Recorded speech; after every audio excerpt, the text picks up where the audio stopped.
आज का टॉपिक्स है एक्टिव वॉइस से पैसिव वॉइस बनाना। तो यहाँ से स्टार्ट करते हैं। विभिन्न टेंसेस में अफर्मेटिव सेंटेंस का एक्टिव से पैसिव बनाना। पहला जो दिया हुआ है एक्टिव वॉइस, लिखा है ही फ्लाइज अ काइट। यहाँ पर ही जो है यस है, ये वर्ब है और ये ऑब्जेक्ट है एस भी ओ। तो यहाँ पर हम देखते हैं जो वर्ब दिया हुआ है यस यानी भी में यस या यस ऐड किया हुआ है, अर्थात इसके रूल्स इसी में आगे दिए गए हैं, पूरे डिटेल्स में हैं। तो इसको करना क्या होता है, जब वर्ब में यस या यस जोड़ा गया हो, यानी फलाई जो है V1 है यानी वर्ब का फर्स्ट फॉर्म है, बेस फॉर्म है, और उसी में वाई को हटा करके IES लगाया गया है, IES। तो ये शब्द जो है प्रेजेंट इंडेफिनिट को डिनोट करते हैं। तो प्रेजेंट इंडेफिनिट में ये भी टेंस के अकॉर्डिंग भी दिया गया है और वर्ड के अकॉर्डिंग भी दिया गया है।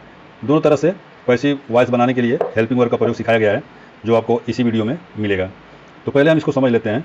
तो ही फ्लाई जो काइट लिखा हुआ है, इसमें ही जो है सब्जेक्ट है और फ्लाई जो है वर्ब है, ये काइट जो है ऑब्जेक्ट है। तो हम क्या करते हैं, इसका एक रूल है, उस वो रूल भी इसमें लिखा गया है। सब्जेक्ट को ऑब्जेक्ट बनाएंगे और ऑब्जेक्ट को ऑब्जेक्ट और ऑब्जेक्ट को सब्जेक्ट बनाते हैं। यही पहली बार समझ लेंगे तो सब आसान हो जाएगा। तो यहाँ पर जो ई काइट है, मैंने पैसिव वॉइस बनाते समय यह ऑब्जेक्ट को सब्जेक्ट बनाया, यानी अ काइट ऑब्जेक्ट है, इसको हमने सब्जेक्ट बनाया, तो लिखा यहाँ पर ए काइट।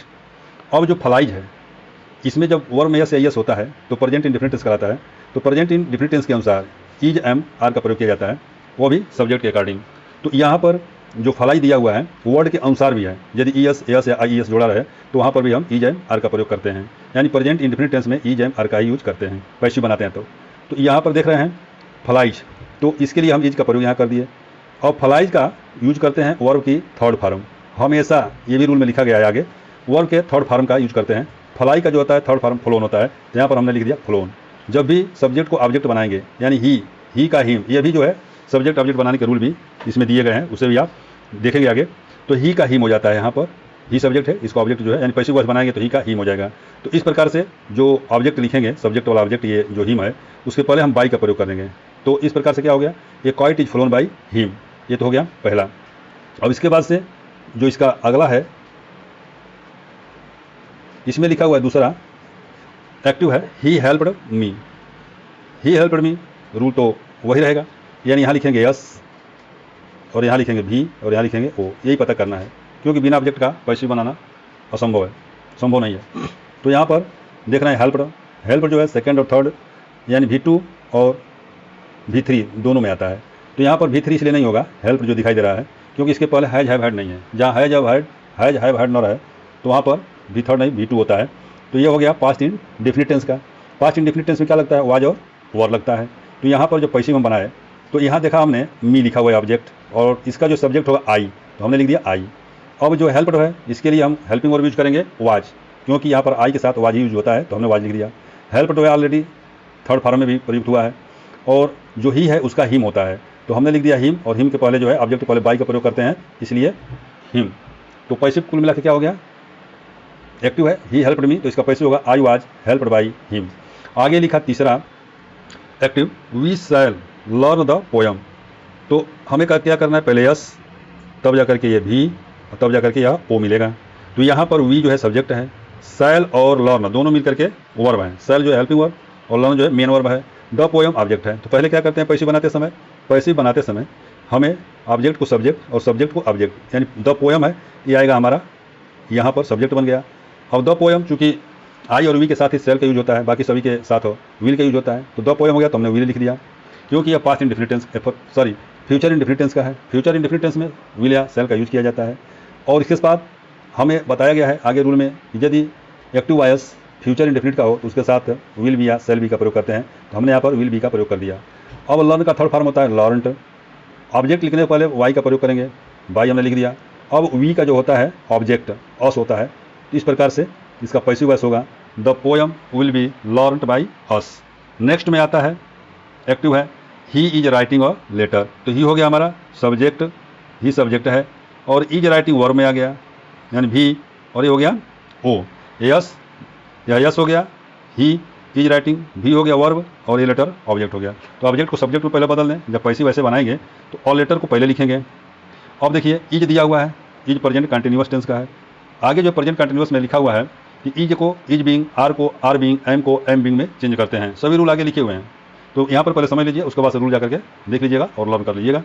तो हमने लिख दिया इज को इज बीइंग, और राइटिंग जो है बताया गया है, रूल में भी लिखा गया है कि हमेशा वर्ब की थर्ड फॉर्म का प्रयोग होता है। तो राइटिंग का थर्ड फॉर्म होगा रिटेन, बिना थर्ड फॉर्म जाने पैसिव वॉइस नहीं बन पाएगा। और जो हमारा सब्जेक्ट था ही को हमने बना दिया ऑब्जेक्ट हिम, और हिम के पहले लगा दिया बाई, क्योंकि ऑब्जेक्ट जब लास्ट में लिखेंगे तो उसके पहले बाई का प्रयोग किया जाएगा, वो भी आगे बताया गया है। तो इस प्रकार से पैसिव क्या हो गया, a letter is being written by him. Next में पांचवा एक्टिव है यू वेयर कॉलिंग मी। तो यू जो है सब्जेक्ट हो गया, वेयर कॉलिंग वर्ब हो गया, मी जो है ऑब्जेक्ट हो गया। यानी हमें एस चाहिए, एस मतलब S for subject, V for verb और ओ फॉर ऑब्जेक्ट। तो अब यहाँ पर हम क्या करेंगे, पैसिव वॉइस जब लिखेंगे इसका तो सबसे पहले ऑब्जेक्ट मी को हम आई में बदल देंगे। ये भी रूल में दिया गया है कि मी का सब्जेक्ट क्या होगा, मी का सब्जेक्ट आई है और आई का ऑब्जेक्ट मी है, तो हमने लिख दिया आई। वर दिया है तो बताया गया है कि जब पास्ट कंटिन्यूअस हो तो वहाँ पर हमें करना क्या होता है, वाज और वर के आगे बीइंग, यानी वाज बीइंग, तो हमने लिख दिया आई के साथ वाज ही का यूज होगा, इसलिए वर को हटा करके हम लिख दिए वाज बीइंग। उसके बाद कॉलिंग का होगा थर्ड फॉर्म, कॉल का कॉल्ड होता है, कॉल्ड लिख दिया, और ये बाई का प्रयोग ऑब्जेक्ट के पहले, और यू का तो यू ही होता है। इस प्रकार से हमारा पैसिव हुआ I was being called by you. Clear हो गया। नेक्स्ट है 6 नंबर का active, I have written a letter. I हो गया subject, have written verb, the letter object. तीन ही चीज़ चाहिए, तीनों मिल जा रहा है, सब्जेक्ट वर्ब ऑब्जेक्ट, यानी सब्जेक्ट यस, ऑब्जेक्ट यानी भी जो है वर्ब ऑब्जेक्ट वो होता है। तो मैंने पहले ही यस भी लिख दिया। अब क्या करेंगे, पैसिव वॉइस बनाएंगे इसका। तो पैसिव वॉइस जब बनाएंगे तो ऑब्जेक्ट दो लेटर है, तो दो लेटर को यहाँ सब्जेक्ट बनाएंगे, ऑब्जेक्ट को सब्जेक्ट में और सब्जेक्ट को ऑब्जेक्ट में चेंज करना होता है। और यहाँ दिया हुआ हैव रिटेन, यानी ये प्रेजेंट परफेक्ट टेंस है। प्रेजेंट परफेक्ट टेंस यानी टेंस के अकॉर्डिंग हेल्पिंग वर्ब का यूज लिखा गया है पैसिव वॉइस में। और जो शब्द लिखा गया है हैव दिया हो, इस रूल से भी लिखा गया कि हम क्या यूज करेंगे, तो उसे भी आप आगे देख लेंगे। जो इजी लगे या टेंस के अकॉर्डिंग अच्छा लगे या वर्ड्स के अकॉर्डिंग अच्छा लगे हेल्पिंग वर्ब का यूज, जो टेंस के अकॉर्डिंग हेल्पिंग वर्ब का यूज अच्छा लगे तो वैसे ही कर लीजिए। यदि आपको वर्ड के अकॉर्डिंग हेल्पिंग वर्ब का यूज अच्छा लगे तो उसे भी कर लीजिए। दोनों में जो इच्छा हो, जो याद हो जाए, जो आसानी से समझ में आ जाए, दोनों दिए गए हैं। तो यहाँ पर हैव है तो दो लेटर, जो सिंगुलर सब्जेक्ट है प्लूरल के साथ हैव लगता है, तो हम सिंगुलर सब्जेक्ट का हैज और हज लगेगा तो बीन लगा ही देंगे। हैज जहाँ भी सेंटेंस में मिले एक्टिव में तो बीन जोड़ देंगे। यहाँ पर वर्ब दिया हुआ है रिटेन, तो रिटेन ऑलरेडी थर्ड फॉर्म में है, कोई चेंज ही नहीं करना है क्योंकि थर्ड फॉर्म का यूज होगा। और ये जो आई है उसका ऑब्जेक्ट मी होता है और ऑब्जेक्ट पहले बाई का प्रयोग करते हैं। इस प्रकार हमारा जो है ये passive voice the letter has been written by me होगा। नेक्स्ट में जो दिया हुआ है 7 नंबर में active voice he had taken food, ये दिया हुआ है। ही जो है सब्जेक्ट है, हैड टेकन वर्ब है, फूड जो है ऑब्जेक्ट है। तो यहाँ पर पैसिव वॉइस जब हम बनाएंगे तो ऑब्जेक्ट को सब्जेक्ट यानी फूड जो है हमारा सब्जेक्ट हो गया। हैड है तो निश्चित है हैज हैव हैड दिया रहा है तो उसको जो है बीन आगे जोड़ देते हैं, तो हैड दिया हुआ तो हैड बीन हो जाएगा। टेकन जो ऑलरेडी थर्ड फॉर्म में है, ये जो ही है ही का जो ऑब्जेक्ट हिम हो जाएगा और इसके पहले ऑब्जेक्ट पहले बाई का प्रयोग करते हैं। इस प्रकार हमारा passive voice food had been taken by him हो गया। नेक्स्ट जो है दिया हुआ है 8 नंबर का, तो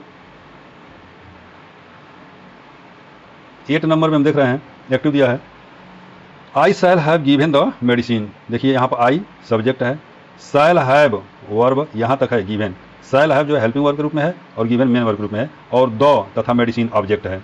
तो यहाँ पर जब पैसिव बनाएंगे तो ऑब्जेक्ट को सब्जेक्ट बनाएंगे, यानी दो मेडिसिन को हम बनाएंगे सब्जेक्ट, और इसी के अकॉर्डिंग यानी बदले हुए सब्जेक्ट के अकॉर्डिंग ही हम हेल्पिंग वर्ब का यूज करते हैं। विल और शैल में से दोनों में से कई लिखना है, तो यहाँ पर आई और वी के साथ शैल का प्रयोग होता है और बाकी सब के साथ विल का। यहाँ पर दो मेडिसिन है इसलिए हमने विल का प्रयोग किया, और विल और शैल हैव दिया है तो विल हैव हो जाएगा। विल हैव या शैल हैव जहाँ दिया रहेगा, यहाँ पर शैल हैव दिया है तो हम विल हैव तो लिखेंगे ही, लेकिन इसके साथ साथ बीन भी जोड़ लेंगे तो हो जाएगा विल हैव बीन। और गिवन जो ऑलरेडी थर्ड फॉर्म में ही है, आई का ऑब्जेक्ट जो मी होता है, मी के पहले बाई का यूज करते हैं, ये भी हो गया। इसका पैसिव बन गया the medicine will have been given by me. तो ये हो गया हमारे कुछ एक्टिव वॉइस और उनके पैसिव वॉइस। इस प्रकार से इसके अब आगे जो रूल दिया गया है एक्टिव वॉइस से पैसिव वॉइस बनाने के जो नियम है उसको हम बताते हैं। इसको याद रखना बहुत ज़रूरी है क्योंकि हमने जो है अभी तक एग्जाम्पल के द्वारा मैंने समझा दिया कि एक्टिव वॉइस से पैसिव वॉइस कैसे बनाते हैं। और देखिए यहाँ पर जो दिया गया है, यहाँ जो दिया गया एक्टिव वॉइस से पैसिव वॉइस बनाने के नियम, तो देखिए इसमें पहला जो दिया हुआ है ए, पैसिव वॉइस बनाने के लिए हेल्पिंग वर्ब का प्रयोग, ये चीज़ें हैं। मैंने बताते समय कहा था कि आपको टेंस के अनुसार हेल्पिंग वर्ब का यूज आगे दिया गया है, यही से शुरू होता है। यानी जब प्रेजेंट इंडेफिनिट टेंस में हमारा एक्टिव वॉइस रहे तो वहाँ पर helping verb is, are, I am लगा देते हैं। उसके बाद से नेक्स्ट में जो मिलता है past indefinite tense. Past indefinite tense में यानी हमारा जब active voice past indefinite tense का होगा तो उसका पैसिव वॉइस जब बनाएंगे तो वहाँ पर हेल्पिंग वर्ब वाज और वर लगाएंगे। एक बात याद रखना जरूरी है कि हमेशा पैसिव में वर्ब की थर्ड फॉर्म यानी मेन वर्ब की थर्ड फॉर्म का ही प्रयोग करते हैं, वो भी आगे लिखा गया है, रूल्स बिल्कुल क्लियर हैं। उसके बाद से जो तीसरा है फ्यूचर इंडेफिनिट टेंस। यदि आपके active voice future indefinite tense में है तो पैसिव बनाते समय हम उसे विल बी और सेल बी में चेंज कर देते हैं। जब विल, क्योंकि फ्यूचर इंडेफिनिट टेंस में विल और सेल का ही प्रयोग होता है, तो विल यहाँ पर तो टेंस के अकॉर्डिंग बता रहे हैं कि हेल्पिंग वर्ब का यूज कैसे करेंगे। आगे इसी के आगे लिखा होगा कि आप जो ये विल बी, सेल बी, मतलब will, shall, was, were, is, am, are, ये सब दिया रहे, यानी बिना टेंस, कोई टेंस की जानकारी नहीं है। किसी भी प्रकार से टेंस की जानकारी यदि नहीं है तो बिगिनर्स भी, यानी जो अभी सीखने वाले हैं वो भी सीख जाएंगे। तो वह सीधे सीधे इन हेल्पिंग वर्ब को ही देख करके बता देंगे कि इज है तो क्या जो लगेगा, एम है तो क्या लगेगा, आर है तो क्या लगेगा, वाज है तो क्या लगेगा, वेयर है तो क्या लगेगा, विल है तो क्या लगेगा, सेल है तो क्या लगेगा। इस तरह से वर्ड के अकॉर्डिंग हेल्पिंग वर्ब जब एक्टिव वॉइस में दिए हुए हैं तो हमें कोई दिक्कत नहीं, कोई डाउट्स नहीं है, उसी के अकॉर्डिंग ही हम आगे लिख दिए हैं। यहाँ तो टेंस के अकॉर्डिंग लिखे हैं, वहाँ वर्ड्स के ही अकॉर्डिंग, हेल्पिंग वर्ब्स के ही अकॉर्डिंग लिख दिए हैं, वो और क्लियर हो जाएगा। अभी उसको भी बता देंगे। यहाँ पर जो है चौथा में दिया है present continuous tense. Present continuous का जब एक्टिव वॉइस है तो उसको जब पैसिव वॉइस बनाएंगे तो is being, are being, am being का यूज करेंगे। और उसके बाद यदि पास्ट कंटिन्यूअस का है, पचवा कह रहा है पास्ट कंटिन्यूअस टेंस का है एक्टिव वॉइस, तो जब हम उसका पैसिव वॉइस बनाएंगे तो वहाँ पर वाज बीइंग और ओवर बीइंग का प्रयोग करेंगे। नेक्स्ट दिया है present perfect tense. Present perfect tense में हैज है रहेगा, यही रहेगा, हैज और हैड तो पास्ट का हो जाएगा, तो हैज रहेगा तो हैज भी और हैव रहेगा तो हैव बीन, वो तो वर्ड्स के अकॉर्डिंग जो आगे है। लेकिन यहाँ पर प्रेजेंट परफेक्ट टेंस में पैसिव बनाते समय हैज बीन और हैव बीन का यूज करेंगे।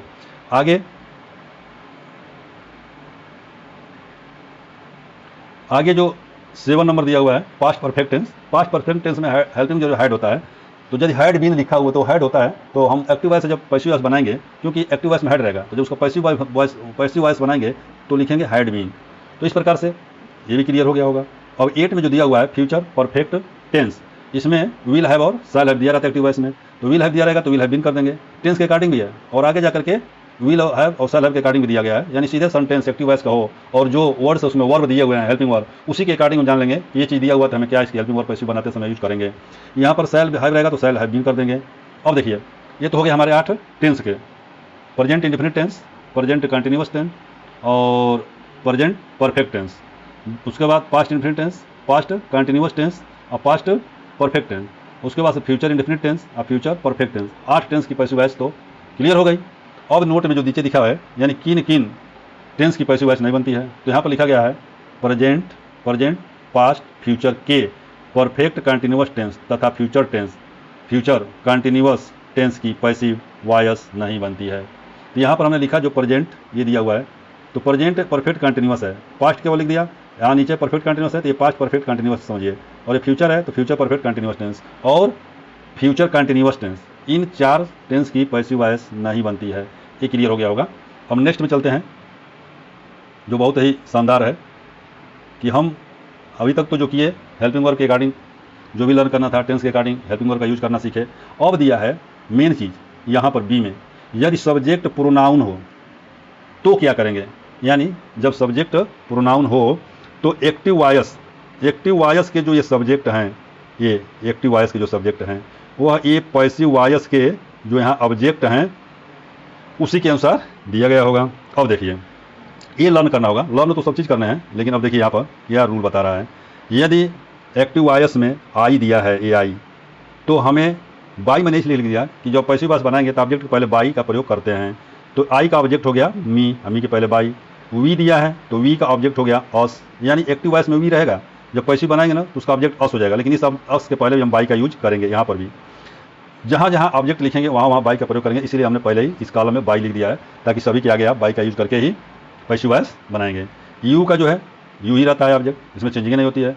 ही का पैसिव वॉइस यानी ऑब्जेक्ट जो है हिम होगा। सी का जो है ऑब्जेक्ट या पैसिव वॉइस हर हो जाएगा। ईट का जो है इट ही रहेगा।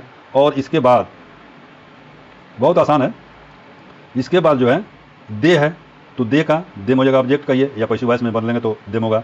एक शब्द हु दिया हुआ है, जब इसका पैसिव वॉइस बनाएंगे तो हुम तो लिखेंगे ही, लेकिन रूल बताया गया है कि हुम के पहले बाई का प्रयोग कर देंगे। तो यहाँ भी बाई का प्रयोग आप करके ही बाई हुम लिख सकते हैं। और देखिए जो यहाँ पर सी लिखा हुआ है, ये भी कुछ रूल्स हैं। जैसे अभी मैंने कहा था सब्जेक्ट को ऑब्जेक्ट में और ऑब्जेक्ट को सब्जेक्ट में बदल देते हैं, तो ये चीज़ लिखा हुआ है सब्जेक्ट को ऑब्जेक्ट में और ऑब्जेक्ट को सब्जेक्ट में बदल देते हैं, जो मैंने एग्जाम्पल को समझाते समय ही बताया था और कहा भी था कि आगे सभी रूल्स अच्छे से लिखे गए हैं, उसको देख लीजिएगा, समझ लीजिएगा तो आसान हो जाएगा। अब इसमें आगे लिखा है डी में लिखा जो बदले हुए ऑब्जेक्ट हैं, मैंने पहले ही बता चुका हूँ, ऑब्जेक्ट के पहले बाई का प्रयोग किया जाता है, तो जो बदले हुए ऑब्जेक्ट होता है उसके पहले बाई का प्रयोग करते हैं। यहाँ तक हो गया, बदले हुए ऑब्जेक्ट के पहले बाई का प्रयोग करते हैं, ये चीज़ें हो गई। अब जो है ई में दिया है, जो हम अभी तक वर्ब का जो मेन वर्ब है उसका यूज़ करते आए हैं, बता भी रहे हैं कि थर्ड फॉर्म का हमेशा यूज़ किया जाता है। ये कह रहा है कि हमेशा मेन वर्ब का थर्ड फॉर्म का प्रयोग किया जाता है या प्रयोग करते हैं। इस प्रकार से हमने ये सीखा कि कैसे जो है एक्टिव वॉइस से पैसिव वॉइस में चेंज करेंगे, तो हेल्पिंग वर्ब क्या रहेगा तो क्या यूज करेंगे, मेन वर्ब क्या रहेगा तो कैसे यूज करेंगे, ये चीज़ें तो हमने अभी तक सीख लिया। दोबारा जब इसको आप पढ़ेंगे तो निश्चित रूप से बहुत क्लियर होगा, बहुत अच्छा है, क्योंकि यह इंपॉर्टेंट चीज़ें होती हैं, तो इसको हमेशा ध्यान में रखना चाहिए। अब देखिए, अब आगे जो चलते हैं ये चीज़ें हैं ईएफ वाले में। ईएफ कह रहा है कि जो विभिन्न टेंसेस हैं उसमें एक्टिव वॉइस को पैसिव वॉइस में बदलने की जो विधियां हैं उसको बता रहा है। तो यहाँ पर जो हेल्पिंग वर्ब के अनुसार एक्टिव वॉइस को पैसिव वॉइस में निम्न प्रकार बदलेंगे। कैसे बदलेंगे ये देखिए ध्यान से। मैंने कहा था ना कि एक तो बताऊंगा मैं आपको टेंस के अकॉर्डिंग, और अब बता रहा हूँ कि एक्टिव वॉइस में वही हेल्पिंग वर्ब दिए रहेंगे तो उसका पैसिव वॉइस क्या होगा। तो यहाँ पर देखिए ये लिखा है एक्टिव वॉइस और यहाँ लिखा है पैसिव वॉइस, कर्ता के अनुसार ही ये लगाते हैं। सिंगुलर सब्जेक्ट होगा तो सिंगुलर वाला, प्लूरल सब्जेक्ट होगा तो प्लूरल वाला वर्ब। इस तरह से पहला जो दिया हुआ है, यदि मान लीजिए एक्टिव वॉइस आपका है और उसमें सब्जेक्ट के साथ, यहाँ लिखे हैं सब्जेक्ट के साथ वर्ब की फर्स्ट फॉर्म, ये वर्ब भी लिखे हैं फर्स्ट फॉर्म के साथ एस या ईएस लगाया गया हो, जैसे पहले एग्जाम्पल में बताए हैं, तो समझिएगा कि हमें ईज का प्रयोग करना है। यदि सब्जेक्ट के साथ वर्ब के फर्स्ट फॉर्म में एस या ईएस लगा हो तो हम वहाँ पर हेल्पिंग वर्ब में ईज का प्रयोग करेंगे। और यदि प्लूरल सब्जेक्ट है यानी सिंगुलर सब्जेक्ट है तो ईज लगेगा ऐसे, और प्लूरल सब्जेक्ट रहेगा तो V1 का यूज रहेगा। वहाँ पर प्लूरल सब्जेक्ट रहेगा तो V1 यानी वर्ब की फर्स्ट फॉर्म रहेगी। जब वहाँ पर वर्ब की फर्स्ट फॉर्म का यूज हुआ रहेगा तो वहाँ पर हम आर का प्रयोग करेंगे। और यदि आई सब्जेक्ट है, आई माने मैं, तो वहाँ पर हम एम का प्रयोग करेंगे। दूसरी बात, कभी कभी निगेटिव सेंटेंस में डज दिया रहता है, तो निगेटिव सेंटेंस आगे वाले वीडियो में बताएंगे कि उसके आगे वाले वीडियो में इंट्रोगेटिव सेंटेंस भी बताएंगे। तो सबसे पहले इसको समझ लिया जाए, अफर्मेटिव सेंटेंस और उसमें यूज होने वाले वर्ब्स और उसमें यूज होने वाले मेन वर्ब्स और उसमें यूज होने वाले सब्जेक्ट का ऑब्जेक्ट और ऑब्जेक्ट का सब्जेक्ट, इतना इस वीडियो में कब तक रहेगा। तो डज दिया रहेगा तो डज के लिए ईज लगा देंगे, और डू दिया रहेगा तो आर लगा देंगे, या आई डू दिया रहेगा आई के साथ तो एम लगा देंगे। ये रूल है। दूसरी चीज़ें हैं ये वाला, सब्जेक्ट प्लस V2 और डिड दिया रहेगा। डिड नेगेटिव इंट्रोगेटिव दिया रहता है, तो यदि सब्जेक्ट के साथ V2 है तो क्या करेंगे, वाज और वेयर में से कोई एक लगा देंगे। यदि सब्जेक्ट सिंगुलर है और आई है, आई के साथ भी वाज लगता है तो वाज लगाएंगे, और प्लूरल है तो वर लगाएंगे। और डिड भी रहेगा तो सब्जेक्ट के अकॉर्डिंग वाज और वेयर में से, यानी सिंगुलर सब्जेक्ट रहेगा तो वाज और प्लूरल सब्जेक्ट रहेगा तो वर, आई रहेगा तो वाज। इतना क्लियर हो गया। नेक्स्ट में विल और सेल यदि एक्टिव वॉइस में दिया हुआ है, केवल विल और सेल हेल्पिंग वर्ब के रूप में, तो विल रहेगा तो वहाँ पर पैसिव बनाएंगे तो विल भी, और सेल रहेगा तो सेल भी का प्रयोग करेंगे। नेक्स्ट में दिया हुआ है यदि एक्टिव वॉइस में कहीं ईज आर एम दिया हो तो पैसिव वॉइस बनाने के लिए ईज को ईज बीइंग यहाँ लिखा हुआ है, आर को आर बीइंग और एम को एम बीइंग करके पैसिव वॉइस बनाएंगे। नेक्स्ट में जो दिया है, यदि मान लीजिए एक्टिव वॉइस दिया हुआ है और उसमें वाज है और ओवर है, तो पैसिव वॉइस बनाएंगे तो वाज और ओवर का क्या करेंगे, वाज का बनाएंगे पैसिव वॉइस में वाज बीइंग, और ओवर को बनाएंगे ओवर बीइंग। ये भी किस पर डिपेंड करेगा, ये हमारे सब्जेक्ट के अकॉर्डिंग, यानी जो सब्जेक्ट पैसिव वॉइस में लिखेंगे उसी सब्जेक्ट, जैसे सिंगुलर लिखेंगे तो वाज बीइंग, और प्लूरल लिखेंगे तो ओवर बीइंग, और सिंगुलर जैसे आई भी आता है वाज के साथ ही आता है, तो आई रहेगा, आई इस पर विशेष ध्यान देना है। आई जो यहाँ पर वाज के साथ आएगा तो हम वाज बीइंग लिख देंगे आई वाले सब्जेक्ट में। उसके बाद से हैज और हैव, यदि एक्टिव वॉइस में हैज और हैव दिया है, यहाँ पर मैं सीधे वर्ब के अकॉर्डिंग ही बता रहा हूँ ताकि आपको कन्फ्यूजन नहीं होगा, क्योंकि टेंस के अकॉर्डिंग बताए हैं ऊपर, तो टेंस के अकॉर्डिंग जो पहले बताए हैं, तो कभी कभी ऐसा होता है कि टेंस भूल जाता है, तो टेंस भूल जाएगा तो यूज नहीं कर पाएंगे, इसलिए मैंने सीधे वर्ब्स के अकॉर्डिंग बता दिया। अब ये तो भूलेगा नहीं, मान लीजिए हैज है तो हम हैज बीन पैसिव वॉइस में लगा देंगे, और हैव है तो हैव में हैव बीन लगा देंगे पैसिव वॉइस बनाएंगे। तो यहाँ पर हैड दिया हुआ है, तो यदि एक्टिव वॉइस में सेंटेंस दिया हुआ है उसमें हैड है तो पैसिव वॉइस बनाएंगे तो क्या करेंगे, हैड बीन लगा देंगे। और उसके बाद ये आता है विल हैव, और यहाँ पर है शैल हैव, दो चीज़ें हैं यहाँ, विल हैव, शैल हैव। यदि एक्टिव वॉइस में विल हैव दिया है तो निश्चित रूप से आप विल हैव बीन लगा देंगे पैसिव बनाएंगे तो, और शैल हैव दिया है तो शैल हैव बीन लगा करके पैसिव वॉइस बना देंगे। इस प्रकार से जो हमारे पैसिव बनाने के रूल्स थे, एक्टिव से पैसिव वॉइस बनाने के जो रूल्स थे, हमने बड़ी क्लियर रूप से आपको बता दिया है, समझा दिया है। अब इसी प्रैक्टिस आपको करना होगा। आपके पास जो भी ग्रामर की किताबें होंगी और उसमें एक्टिव वॉइस पैसिव वॉइस बनाने के लिए दिया होगा, एक काम जरूर कीजिएगा, ये रूल ले लीजिएगा साथ में, जो रूल अभी आप लिखे हुए हैं, और उस रूल के अकॉर्डिंग कुछ एग्जाम्पल सबसे पहले बताए हैं, उसको और इस रूल को देख करके 2-3 बार, 1 बार, 4 बार, जितना बार मन करे पढ़ लीजिएगा, जैसे जितना समझ में जब तक ना पढ़ते रहिएगा। और उस किताब को लीजिएगा और उसमें केवल एक्टिव वॉइस आप अपने किसी कॉपी में नोट कर लीजिएगा, और इस रूल के अकॉर्डिंग उसका पैसिव वॉइस बनाना सीखिएगा। जब और उसके बाद जब पैसिव वॉइस बना लेंगे तब जाकर के पैसिव वॉइस वाला आंसर देखिएगा। यदि आंसर करेक्ट मिलता है तो समझ लीजिए कि रूल भी सर्टिफाइड और आपका जो लर्निंग पावर है वो भी अच्छा है, आपने रूल को समझ भी लिया है और आप उसको याद भी कर लिया है। तो ये हुआ एक्टिव वॉइस से पैसिव वॉइस बनाने के कुछ नियम थे, और इसी नियम के अनुसार आप किसी भी टेंस का एक्टिव वॉइस से पैसिव वॉइस बहुत ही आसानी से बना लेंगे। आशा है आप इस रूल को, इस एग्जाम्पल को समझ गए होंगे। तो कृपया यदि आप मेरे चैनल पर नए हैं तो चैनल को सब्सक्राइब कीजिए, वीडियो को लाइक कीजिए और शेयर कीजिए। आपको बहुत बहुत धन्यवाद। मिलते हैं आपको नेक्स्ट वीडियो में निगेटिव सेंटेंस का एक्टिव वॉइस के लिए, और उसके नेक्स्ट वीडियो में इंट्रोगेटिव सेंटेंस का एक्टिव से पैसिव वॉइस बनाने के लिए। तब तक के लिए आपको धन्यवाद।